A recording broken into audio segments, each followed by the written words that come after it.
Hey everyone, my name is Josh Morgan from Momentum Productions, and in today's video, I'm going to be showing you some of my favorite ways to light videos. So if you take a look at my setup right now, I have quite a bit of lights shining on me, and I am using a black backdrop, which is actually becoming popular again. And I'm going to show you how to properly light your subject with as little as one light. So I do strongly suggest that you start thinking about different lighting equipment. You know, there's a lot of cheap options that are available to you, and I'll be talking about that in this video as well. I'm definitely keeping the budget videographer in mind, so don't worry there. All right, let's start off with the key light. The key light is responsible for lighting up your subject. It's supposed to be the strongest light on your subject since it's responsible for lighting up your subject. So let's say you're lighting for an interview or a talking head setup, just like I am with the camera right now. Well, you should be using a softbox as a key light. Now the softbox is just the attachment that attaches to your light. There's many different types of lights that we can use as a key light. We can use LED panels, we can use Fresnels, we can just use simple light fixtures. For example, I am using the Godox SL60W with an aperture softbox attached. And the softbox is responsible for creating that soft, beautiful light. And on top of that softbox, we also have a grid which is in charge of directing the light. So right now we're gonna do a little bit of an experiment. I'm gonna shut all of these lights off and slowly turn each of them on one by one. And I'll tell you right now, with the key light, you can definitely get away with a lot. So let me shut off all of the lights that I have right now. So that's the overhead light. I'm turning off my accent lights. And now you can see just the key light. Now this is definitely one way of lighting an interview. A lot of people are saying that you need edge lighting, a hair light, a backlight, an overhead light. No, you really don't. You can get away with using just a simple light fixture and a softbox. You can notice how dramatic the lighting is. One side of my face is completely lit up and the other is much darker. So this is the dramatic look. So you can definitely get away with using one light depending on the look that you want. Now, when it comes down to positioning the light, I do suggest having it at a 45-degree angle pointing down and approximately 45 degrees away from your subject. So you do want to get that angle in order to properly have that division between bright and dark. Now let's say you want to have a little bit more light to fill in those shadows.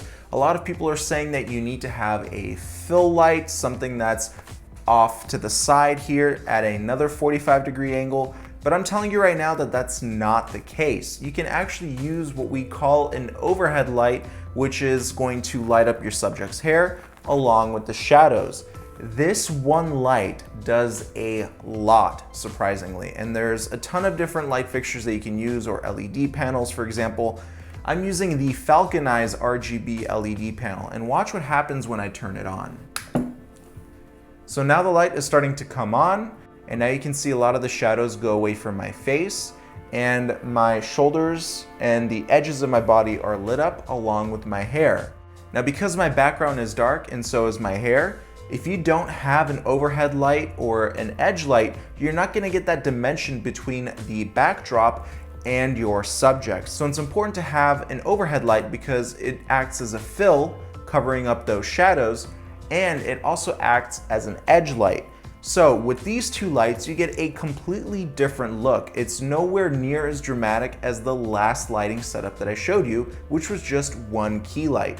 Now for some people, they want to add a little bit of color and they want to add a little bit of a glow behind the subject. That's why I use two different RGB tube lights, which actually can change colors. And lately I've been using the purple color, and I have two of these lights on either side of me. So the right and the left side, when they're turned on, you can definitely see a slight purple hue around the edges of my body. And this adds more character, it adds more dimension, and it adds to that separation between your subject and the background. And this is what I like to call fruitful lighting, because it just adds so much character. And when it comes down to placing these lights, I do just suggest putting them behind your subject, out of frame, angled at also a 45-degree angle, but this is also depending on the lights you use. For my accent lights, I use the tube lights, not just because they're RGB, but also because they have a nice spill of light. They're also diffused, so there's a layer of diffusion within these RGB tube lights. So highly recommend it. So these are the 3 different setups that we talked about in this video. First, we talked about the simple talking head dramatic lighting setup, and then we added a fill, overhead, and edge light simply by having that one light overhead. And then we have these added 2 RGB tube lights. All of these different lighting setups create a beautiful mix of character, tone, and color. And just try these different setups out. It depends on what your client wants, it depends on what you want, but just use it so it helps tell your story. Another big thing that lights can do for you is that if you properly light your scene, the odds that you will have to do any major color correction or even color grading is a lot slimmer.